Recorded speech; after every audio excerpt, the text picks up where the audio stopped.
Ever think your life's a movie? John, a 50-year-old CPA with a hairline retreating faster than the subway, thought his was a quiet indie flick. Peaceful Upper West Side apartment, dinners with his wife, Mary, the comforting clink of their good silverware. Kids were grown, flown the coop, just them. Sanctuary found in routine. But tonight, the script flipped. Mary's eyes, usually warm as Central Park in autumn, were icy, skittering around the room, avoiding his gaze. Her fork poked at her plate, listless. Something was off-key. John felt it like a tremor beneath the city streets. These dinners, once anchors, now felt like countdowns. "John," she started, voice steady, too steady, like a surgeon's before the first cut. "There's something I need to tell you." John's fork froze midair, a silver question mark. The room seemed to shrink, the familiar walls closing in like a midtown crowd. Misheard? Impossible. Mary's gaze locked with his, a cocktail of defiance and guilt in her eyes. "It's Mark," she continued, voice firmer now. "Mark from school, the gym teacher." The name hung in the air, toxic, a downtown fog rolling in. Mark, younger, muscled, everything John wasn't. The clinking silverware stilled. All John heard was the frantic drumming of his own pulse. Betrayal, raw and sickening, punched him in the gut. This wasn't dinner. It was demolition. John stared, knuckles white against the tablecloth, suffocating, air thick as summer humidity. Mark, the name a live wire in the room. Her calm delivery poured gasoline on the already raging fire in his chest. "I've been seeing Mark," Mary repeated, softer now, like whispering the bad news would lessen the impact. "You know, the new physical education teacher at school? We've been going out." John's face darkened, the confession hitting him like a runaway express train. Silverware, the low hum of the fridge, all faded into a deafening silence. His voice, when it came, was gravel, each word a shard of glass. "You're having an affair?" Eyes drilling into hers, searching for a flicker of "just kidding." "Yes," Mary admitted, tone unwavering yet edged with defensiveness. "But it's not what you think." She reached across the table, but John recoiled, gaze now laced with acid. "Not what I think?" John's voice cracked, rising. "Sneaking around with another man, lying to my face for who knows how long, and you say not what I think?" Mary flinched but pushed on, rehearsing a well-worn script. "John, I love you. I respect you. You're always my number one. It doesn't change us." John laughed, bitter, hollow, jagged. He shoved his chair back, legs scraping against the hardwood floor. Standing now, he towered over Mary, shadow falling over her like a condemnation. "How long?" he demanded, voice trembling with fury. "How long has this been going on?" Mary hesitated, guilt flickering across her face. "Months," she admitted finally, the word, a death knell. "Months?" John interrupted, voice rising. "Betraying me for months, and you're telling me you still respect me? That I'm still your number one? Are you even listening to yourself?" Mary's face hardened, defensiveness replacing guilt. "It's not like that," she insisted, voice sharper. "I've kept it separate." "Separate?" John cut her off again, a roar. "Separate? You think cheating on me, lying to me, is separate from our marriage?" Mary stood, meeting his anger with her own, hands trembling as she pointed at him. "John, you don't understand.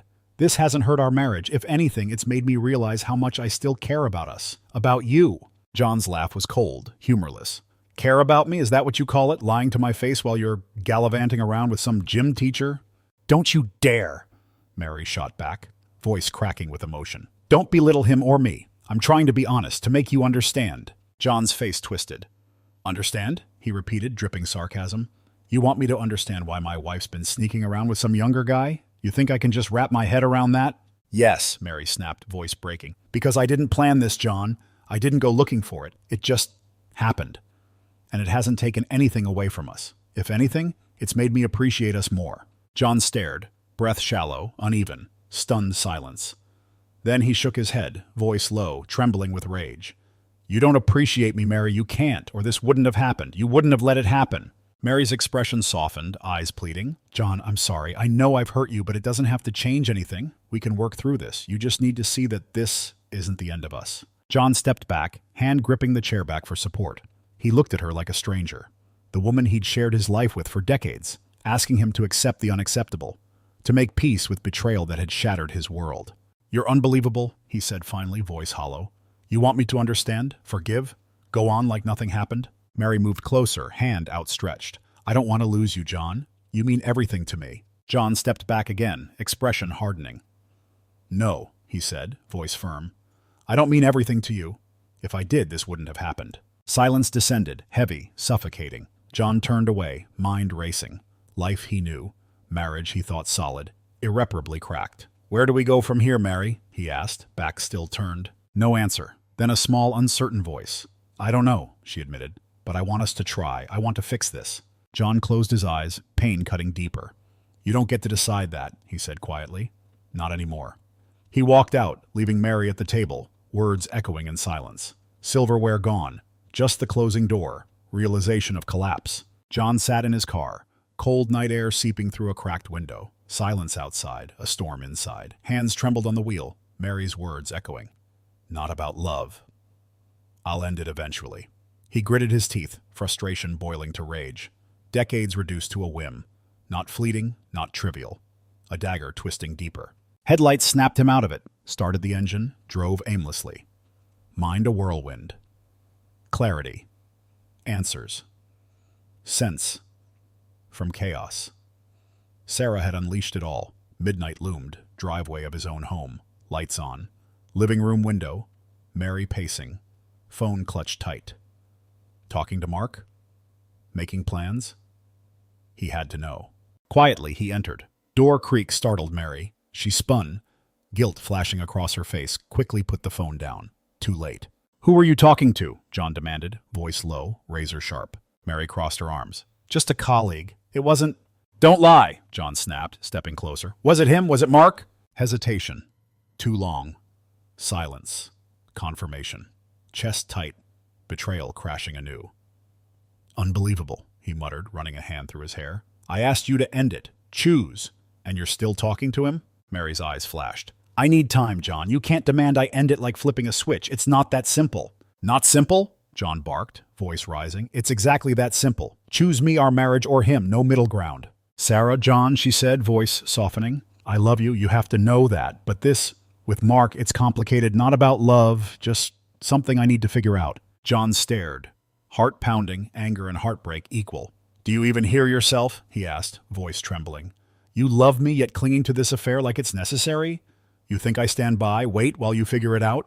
Mary stepped closer, reaching for his arm. John, please, trust me, not permanent. I'll end it, swear, just understand. John pulled away, voice cutting like a knife. Understand? Trust? After betrayal, lies, shattering everything? No, Mary, you don't get to ask for trust. Silence fell. Heavy. Mary's face crumpled. Regret, maybe. Then hardening. John, she said firmly, I tried. Keep us together. Stop this tearing us apart, but you're so focused on betrayal you won't see the bigger picture. Bigger picture? John repeated incredulously. What bigger picture? Sharing my wife? Sitting quietly while you figure things out with your lover? That's not a bigger picture, Mary. That's insanity. Mary's face flushed. You think this is easy for me? She shot back. You think I wanted this? I didn't plan it, John. Didn't go looking, but it happened, and I'm trying to deal with it the best way I can. John shook his head, voice cold. Best way you can? Keeping him in your life? Refusing to choose? Not dealing with it, Mary. Selfishness, plain and simple. Mary opened her mouth, but John cut her off. You know what? He said, voice low, resolve hardening. I'm done waiting. Done trying to convince you. If you want Mark so badly, have him. Don't expect me to watch you destroy everything. John, Mary started, but he raised a hand, silencing her. No, he said firmly. You made your choice betraying me. Now I make mine. Without another word, John turned, walked out of the living room. Sarah called after him, but he didn't stop. Upstairs to the guest room, slamming the door. Finality. A line drawn, no turning back. Guest bed, face in hands. Tears came, unbidden, unstoppable. Release of pain. Betrayal. Always prided himself on strength, calm composure. But now, solitude, guest room, he felt it all. Sarah's voice faint through the door, ignored. No energy to fight. Life he knew, marriage cherished, gone. Hollow, aching void. Could he ever fill it? John stood in the lobby of Mary's workplace, jaw clenched, heart pounding. Fluorescent lights hummed, irritating backdrop to inner chaos. Drove there on impulse. Answers. Real answers. No more half-truths. If Mary wouldn't end it, he would confront Mark. Invaded his life, shattered his marriage. Receptionist directed him to the gym. Lesson finishing. Footsteps echoed down corridor, heavy. Doors. Paused. Hand on handle. Through glass, Mark. Tall, broad-shouldered, easy confidence radiating. Laughing with students. Charisma undeniable. John's stomach churned. Push door open. Sound caught Mark's attention. Eyes met. Smile faded. Mild curiosity. Dismissed students. Waved. Walked over. Wiping hands on towel. Paul, right? Mark said, friendly, cautious, extended hand. John ignored it, arms crossed tight. Not pleasantries, John said, voice low, tense. Hear about Sarah. Mark tilted head, calm, irritatingly so. Figured, replied maddeningly even. Step outside, not the place for this. John hesitated, nodded curtly. Courtyard, crisp autumn air bit skin. Mark turned, hands on hips, demeanor infuriatingly composed. Look, John, Mark began, voice smooth. Understand you're upset. Respect your marriage. Love for Sarah. Wonderful woman. John's eyes narrowed, fists clenching. Respect my marriage? He repeated, disbelief thick. Sleeping with my wife, and you respect my marriage? Mark raised hands, placating gesture. I know how it sounds, but... No, John interrupted, voice rising. You don't know how it sounds, or you wouldn't be here spewing garbage. Mark sighed, confidence unwavering. John, not trying to fight. Care about Sarah, but understand she has life with you. Hope we can coexist without tension. Blood boiled, audacity, arrogance, staggering. Step closer, voice dangerous low. Coexist? He spat. Sneaking around with my wife and ask me to coexist? What kind of man says that? Mark met gaze unflinching. Kind of man who doesn't want to make it harder for Sarah, he said simply. She's already torn between us. Don't want to add to her stress. Vision blurred with fury. Torn between them? Sarah was his wife. Not a prize. Casual way Mark spoke, equal party in twisted situation, stomach turned. Wanted to hit him. Wiped smug look off face. Held back. Let me make something clear, John said through gritted teeth. You don't belong in her life. Don't belong in my life. Ounce of decency, walk away, never look back. Mark shrugged, expression unreadable. Not for me to decide. Sarah's choice. Chest tightened, ground shifting. Mark's words struck at foundation of identity. Sarah's choice. Echoed in mind. Cruel reminder of powerlessness in own marriage. Unbelievable, John muttered, shaking head. You actually think you're the good guy here, don't you? Mark didn't respond. Silence, more infuriating than words. John turned abruptly, stormed away. Footsteps heavy on pavement. Didn't stop until car. Slammed door. Collapsed into driver's seat. Drive home a blur. Thoughts tangled mess. Anger, humiliation, despair. Couldn't shake image of Mark. Calm, composed, foolish, powerless. Worse, Sarah's eyes when speaking of Mark. Look he hadn't seen directed at him in years. Pulled into driveway, anger simmered to something colder, harder. Walked in, Mary waiting, face pale, anxious. Paul, she began, held up hand to stop her. Don't, he said, voice flat. Don't want to hear it right now. Please, she said, voice breaking. No, you're angry, but Sarah, he interrupted, voice rising slightly, just stood face to face with the man you're having an affair with. Any idea what that felt like? Him tell me he respects my marriage. Look me in the eye like I'm intruder in my own life? Mary's eyes filled with tears. John didn't stop. You're torn between us, he continued, voice trembling. Is that true? Actually torn? Because if you are, this marriage is already over. Mary shook head quickly, voice desperate. No, John, not torn. I love you. I do, but you love him too. John finished for her, voice bitter. Don't you? Silence, louder than confession. John stared, long moment, heart breaking all over again. I can't do this anymore, he said finally, voice barely whisper. I won't. Walked away, leaving Mary alone in living room, tears falling silently. Upstairs, guest room, quiet. Sat on bed, head in hands. Confronting Mark, closure? Dignity? No. Confirmed fear. Life with Sarah slipping away. Nothing he could do. Decision made. John sat in lawyer's office. Crisp divorce paperwork, sharp contrast to weight of emotions. Each signature, nail in coffin of life once cherished. Lawyer, composed, middle-aged, piercing gaze, nodded approvingly. Signed final document. That's it, she said, sliding stack back into folder. Papers served within a week. John leaned back, hands clasped tight. Relief? Emptiness. Make sure she gets them at work, he said quietly. Let her face it where she can't pretend it's just between us. Lawyer hesitated, nodded. Understood. Week later, Sarah served at desk, staff meeting. Affair whispered through workplace. Process server, divorce papers, impossible to ignore.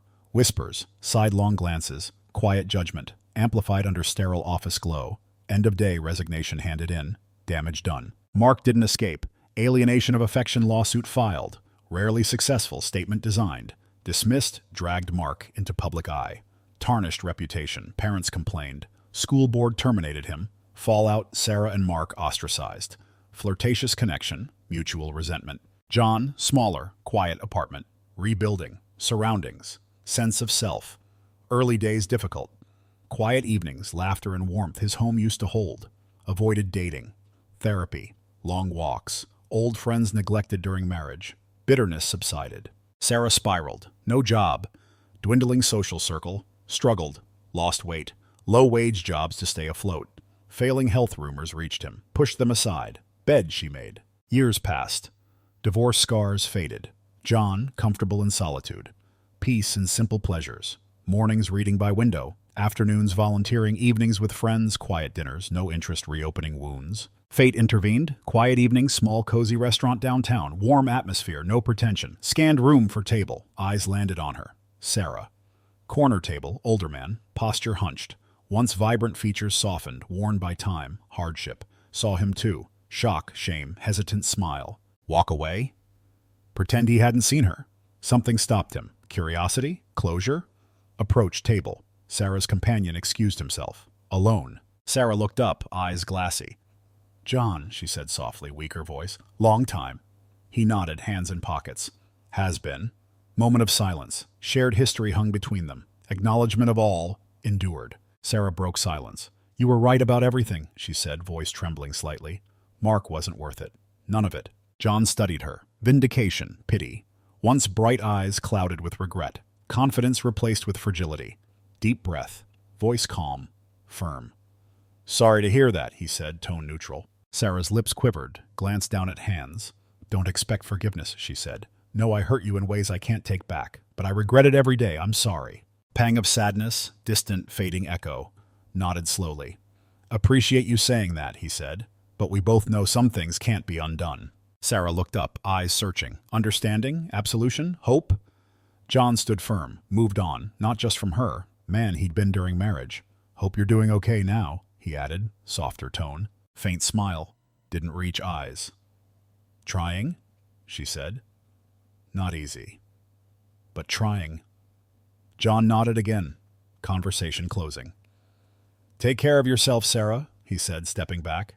You too, John, she replied, barely whisper. Walked out restaurant, strange relief. Encounter stirred old emotions. Confirmed something long suspected. No longer bound by past pain, let go, reclaimed life. Night air cool, refreshing. City hum around him. Truly free. Walked away from restaurant, didn't look back. John sat on balcony, soft sunset glow. Warm hues over city skyline. Red wine glass in hand. Evening air. Faint traffic hum. Far cry from life once known. Quiet simplicity. Peace. He hadn't thought possible. Years passed since divorce chaos. Rebuilding grueling at first. Long nights. Doubt. Anger. Morns weighed down by Sarah's betrayal. Piece by piece, reclaimed himself. Therapy untangled resentment knots. Slowly, let go of bitterness. New life, joy morning runs in park. Weekend road trips. Dating again, cautiously. Rachel. Wit, warmth. Patience made him stay. Understood hesitations. Slow pace. Never pushed. Felt whole on his own. Thought of Sarah sometimes, not often. Restaurant meeting, final chapter. Seeing her frail, regretful pity, but solidified resolve. Never go back to that place? That version of himself. Mutual acquaintances. Sarah's life stark turn. Health issues worsened. Lived modestly with new partner, older, stable than Mark. Affair burned out quickly. Sarah picked up pieces of shattered life. No hatred left. Gratitude even. Betrayal, painful, forced him to confront complacency. Grown too comfortable. Marriage, blind to cracks, didn't justify her actions. Allowed him to see, stronger, self-assured man now might not have existed without upheaval. Phone buzzed softly. Message from Rachel. Dinner tomorrow? Smiled faintly. Fingers moved over screen. Sounds perfect. Pick you up at 7. Set phone down. Quiet contentment. Not chasing happiness anymore. Building it, brick by brick, in life forged for himself. Past scars still there. Faint reminders. No longer defined him. Marked resilience. Strength found in starting over. Horizon. Sunset shades of orange, purple. Raised glass to fading light. Silent toast to man he'd become. Life, not erasing pain, learning to carry it. Let it shape, not break you. Alone, not lonely.